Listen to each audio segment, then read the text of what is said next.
Hey everyone, Sheniqua Inspires here. I just wanted to come on and give a testimony, like a good old-fashioned testimony service. I am out here in Chicago. It's my first time in Chicago, the Windy City. That's what they call it, right? And it's sure enough showing its behind. It's showing out today. It's like 30 some odd degrees out there on this evening, and just disrespectful. However, I'm in Tinley Park, Illinois, and I'm out here for the Purple Path's first annual healing retreat. And it's one of those things that you really have to be in the room to fully experience. And I just said, let me try my best to put some words together on video to really share what I've experienced on today. So again, I was invited out here to be a speaker. So my intention when I was leaving my home in New York City, my intention is get on the plane, come do the job as a speaker, right? That's what I do. I go, I travel places, and I get on the stage, like, so you go to do the job. But when I arrived here, I asked God a question. I said, Lord, this is a healing retreat. What healing am I here for? What area of my life do you desire to heal me in? That you would bring me 795 miles, and I looked it up, you guys, 795 miles.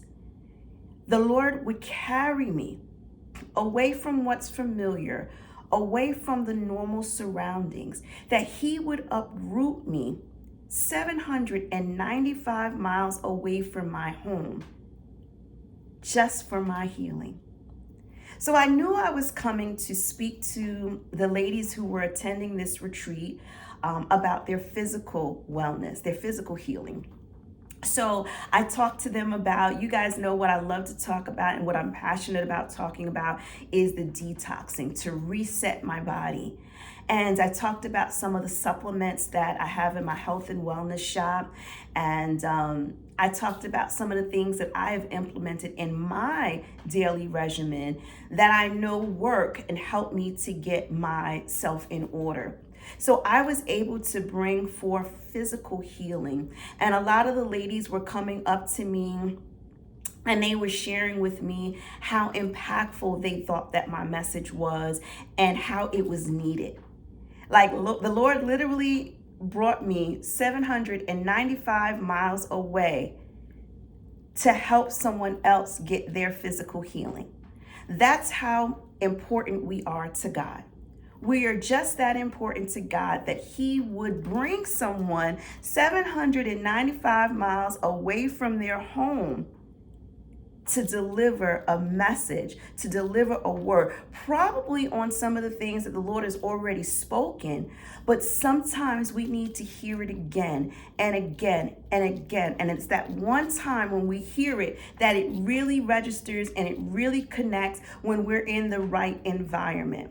So I thank God for getting me in the room to help to usher someone else or to help the other women to get their healing and their breakthrough for their physical wellness. But I asked God, what's in it for me? Yes, I'm getting paid to come and speak and to be in an environment that I also got a chance to take part in. But I wanted to know what was in it for me. What area of healing was I in need of? Because honestly, when the question was asked in the beginning, I didn't have much of a response. And I was waiting for God to tell me what area was going to be healed. And the first thing that came to my mind was my relationship. So relationship was what I believed the Lord had sent me all of those many, many miles to get relationship healing. And it wasn't relationship with another individual, but it was relationship with the most important individual. And that was myself. So I came here to this healing retreat to get healing with the relationship that I have with me. And it started out when I got here, and I don't know if you can see in the background, the bed here in the hotel, because I'm in my hotel room. And above the bed, it says, sleep well, dream big. And I said, well, you know what? I think I will. Actually, I think, dream big. I said, you know what? I think I will. Challenge accepted. So I did sleep well last night. In this huge king size bed, I slept well, and I did dream big, but I always dream big. Part of dreaming big is when you wake up, you want to know what it means. So I'm always asking God about the revelation. And over the past few days, the Lord has been giving me dreams, and they just wild dreams, and they, takes place over here, takes place over there. Like, there's just so much going on that I'm almost overwhelmed when I'm trying to write down the dream, because you should always write down your dreams. And I've just been asking God, like, what does this all mean? Like, show me, give me the revelation, because we know the revelation of dreams comes from God. So I'm like, I thank you for sharing and for speaking with me during the night, but I need you to tell me what it means so I can know what it is that I'm supposed to be doing. And sure enough, I have another dream last night, just kind of wild about. And I got up this morning and I was obedient and I wrote it down. But when I got to the retreat, I still had it in my mind about the revelation. I was still talking to God and saying, that was great, but what's the revelation behind it? Up first was the opening prayer. And to be honest with you, I wanted the opening prayer, but after the opening prayer was going to be yoga, meditation. I was like, I can do without all of that. But I still wanted the prayer. I said I wanted to be there for the opening. And then the Lord had to remind me, he says, I brought you 795 miles to be here. So it's not for me to say which segments I will participate in and which segments I'm going to pause on and do something else. The Lord had to remind me of that. Like, this is where he's brought me. And I think a lot of times we say God is in charge of everything, but we still want to be the dictators. We still want to be the ones who are defining where we're going, what we're eating, what we're drinking, what we're wearing, right? When the Bible tells us that we should not worry about those types of things. God has everything lined out for us, even down to what it is that we're going to wear. So why do we stress ourselves in trying to figure out the finite details? And how funny it is that we actually think we're in charge. So I literally was saying here, well, I think I'm going to do this and I'm not going to do that. I'm going to take a break during this. And the Lord was like, boo, I didn't bring you 795 miles for you to pick and choose. So I was obedient and I went to all of the sessions. And the first session was the prayer. And during the prayer, as this powerful woman of God was praying, I heard the Lord say, as I am. As I am. Now, I told you when I got here, I believe that my healing was circled around the relationship that I have with self. So now I needed to deep dive a little bit more into understanding what part of the relationship that I have with myself that I need to heal from, or area that I need to be healed in. And the Lord said, as I am. And when I tell you that blessed me so abundantly, I, Sheniqua Johnson, am enough as I am. I might be a few pounds overweight. Got some gray hair that keeps peekabooing out. When I try to cover it up, it keeps like, hey, I'm still here. I may not be where it is that I foresee myself, but I am enough as I am. And I needed to forgive myself for thinking that I wasn't enough, for strategizing all of these ways in which I can improve me. which hair color I wanted, the next hairstyle, even down to getting a stylist. I need to find the right clothes to fit my build and my body size and contour and like I'm really strategizing on all of these things. And I had to come 795 miles for the Lord to say, as I am. So I went up there on the stage and I was able to speak to the ladies as I am. And for the first time in my speaking career, I actually spoke in sneakers, although I have a short complex, and I laid that out on the table to them, that I have a short woman's complex, kind of like that Napoleon complex, that I like to wear heels when I'm speaking because I feel like it brings about a level of authority for me. But I was in my sneakers as I am. Whatever words that the Lord gave me, I didn't have no scripted, written out speech. I didn't even really know what I was going to say, but I was bold enough to say to the Lord, like, just use me as I am.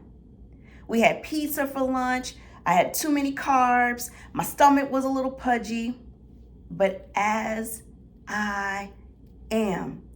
So I put away that fear or that feeling that I have to be perfect. I have to be groomed the right way. The hair has to be in place. The makeup has to be right. The outfit has to be on point. I have to be dolled up and spectacular to get up there on the stages. And the Lord says, as I am. And guess what? The message went forward. Exactly, with me and all my flaws and all my imperfections, with this not being right and that not being right and the extra weight and the extra carbs and all of this stuff, the message was still able to go forward. As I am. So that was the first portion of it. The first portion was the prayer. That was just the start. The next portion was the yoga, meditation, and sound bath that I was actually going to not do. Why? Because we are resistant to things that we don't have full understanding of.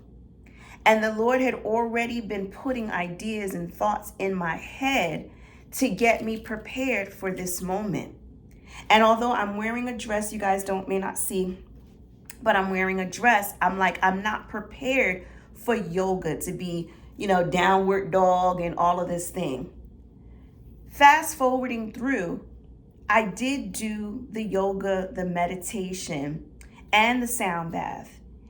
And I want to say that it was definitely an experience. For one, they had the church lady, lap cloths, right? So I was good. Everything was covered up. I was able to stretch and spread them out, do whatever it is I needed to do because I was covered.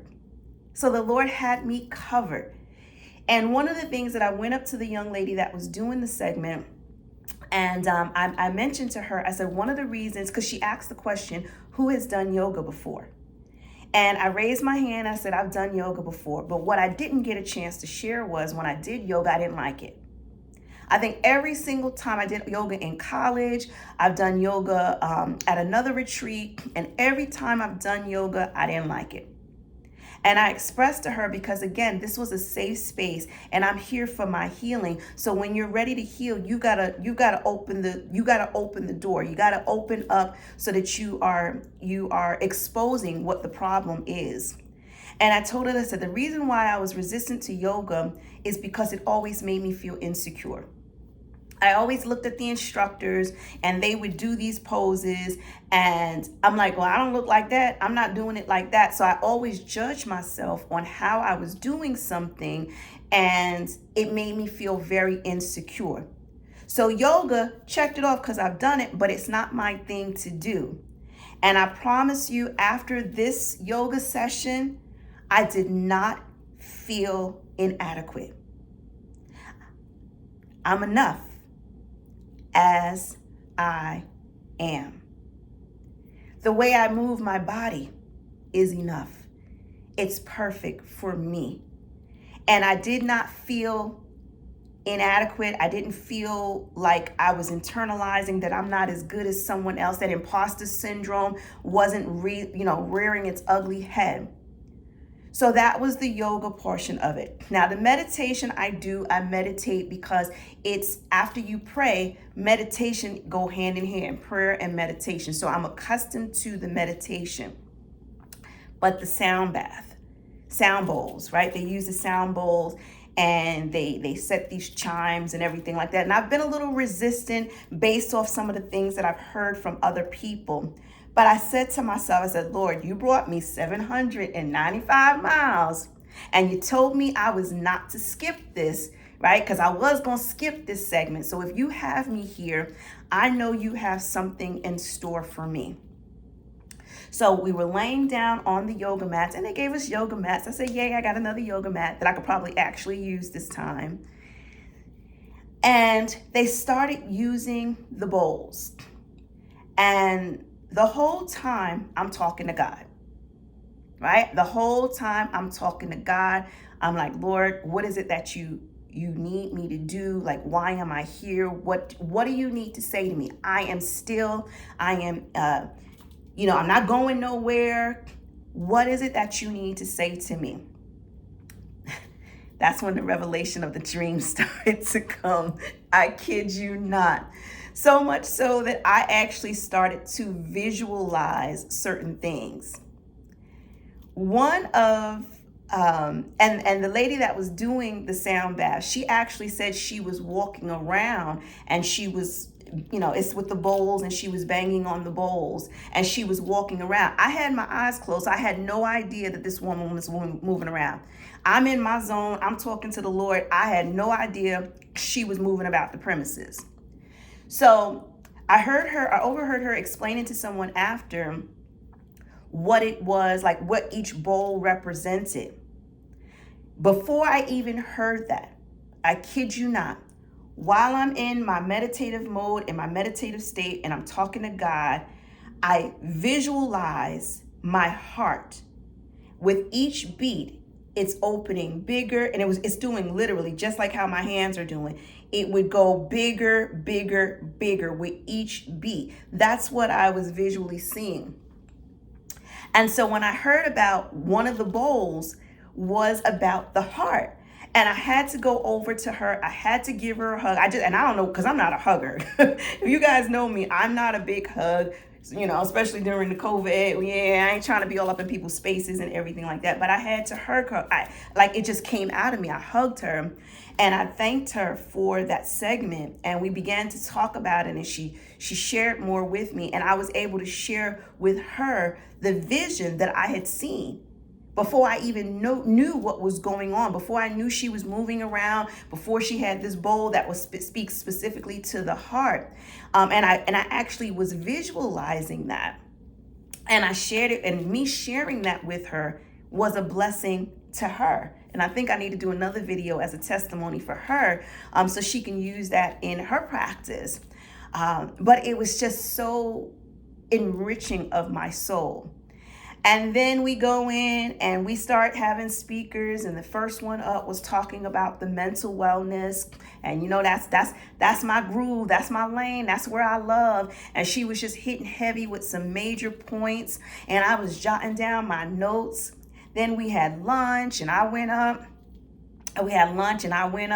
And I did my session. And most of the time some of you may not realize this if you're not speakers, but even when you're anywhere, if you're giving a presentation in school and you're around other people and someone else goes first, and then you always wonder, you're like, am I going to be as good enough? Am I going to be as impactful as this person was? And you start to get intimidated, and that imposter syndrome starts to kick up. And that's when God reminded me, as I am. So it didn't matter who was up before me, who was going to come after me. I went up there and I did things God's way, right? Because I came 795 miles to do this. So I did it God's way. And like I said, no speech, no pre-recorded speech, no slides. I just got up there and I shared, and it blended in, and the people were impacted. because it is about impacting the people. And I'm just telling you, and I'm not trying to make this video so super long, but I just, like, each and every segment, there was healing, like little bits of healing of your mind, healing of your body. And even when I was speaking, it reminded me of some of the things that I need to do. And starting tomorrow, I will be resetting my body out here in Chicago, eating all this pizza and all of this carbs and everything. Got to get myself together. Had tiramisu and cannolis, and I gotta reset, get myself together. I know what to do, and I'm going to do it. Starting today, I'm going to get started and getting my stuff in order. We had people speaking about finances. I needed that. The Lord had to bring me 795 miles away to get me in the room to hear specifically things that I need to do in my own life as it pertains to my finances, as it pertains to my business, my strategies. Like, just the connection, the energy in the room was so uplifting and so supportive. It was amazing. It was amazing. And I needed to be in this room. And then at the very close of everything, the woman of God got back up. And she literally went around to each and every person and she released a prophetic word.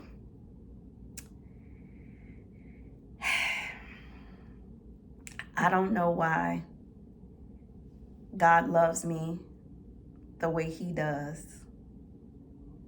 but I'm so glad about it. I'm so glad about it. I'm so glad about it that I am sold out for Jesus Christ.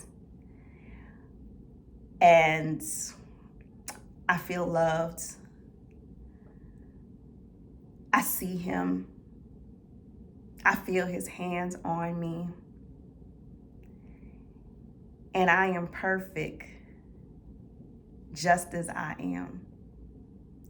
So I share this message about this Purple Path's first annual healing retreat to pose the question to you all. And thank you so much for watching. But I pose the question to you all. What areas of your life do you truly need to heal in? And be honest with yourself.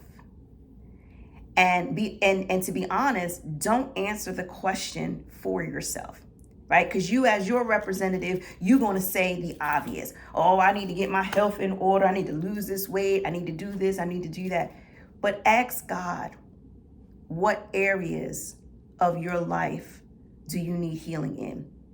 Because sometimes we're walking around, we've got the red bottoms on, we've got the Gucci bags on our arms, you know, the hair is always laid and the edges is slicked down and swooped the right way. So we actually start to think that we are healed, that we are whole, that there is nothing wrong with us, like our stuff doesn't stink. But you need to ask God, is there any area in you that you need healing in? Maybe you need growth in, or you need support in. And then I pray that he will connect you to be in the right places, around the right people, where you can receive that. I promise you, I did not know a soul that was in that room. Well, I knew their souls. Let me say it like that. I knew their soul, but I didn't know them personally.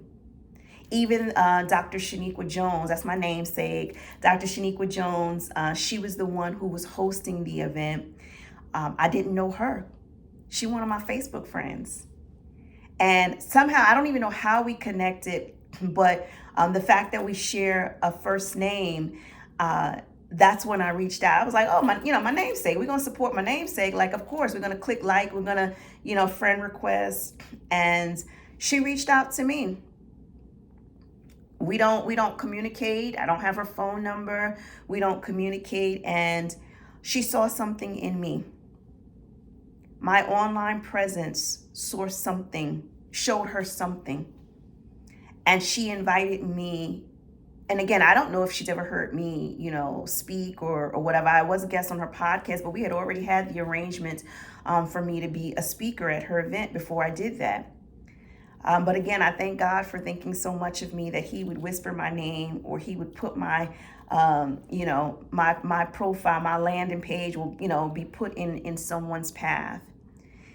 And I hope that this video, this message would reach to the right people who need to see this. Like, bump all that algorithm stuff. I want God to be divine in who this message gets to. And I pray that you will find the healing that God says that you need. And that you will open your heart and your mind, and you will be committed to your healing, just as you've been committed to your hurt. Right? We stay committed to our hurt. We write books about our hurt. We get on podcasts. We talk about our hurt. Anybody who we can grab their ear, we're talking about our hurt. But let's be so committed about our healing that your healing will then manifest and go on to someone else and to help them heal as well. So that is my message to you all. I pray that healing is your portion, that you walk in your healing, and that you seek God, and he will tell you exactly the areas that you need to heal in your life. So that's my message. I hope you all are blessed. Make certain while you're on my YouTube channel that you check out my series that I got going on. The Black Girl Encourage Her, the Black Girl Motivate Her, and the Black Girl Inspire Her. You also take a listen at my Sisterly Sundays podcast. I haven't done those in so long, but doing this actually reminded me of when I used to do that. So eventually when I get some time, and I'll have some time soon, I will be able to get those back up and running for your spiritual enlightenment, right? So you all be blessed, and I will see you all again on the next video. Take care.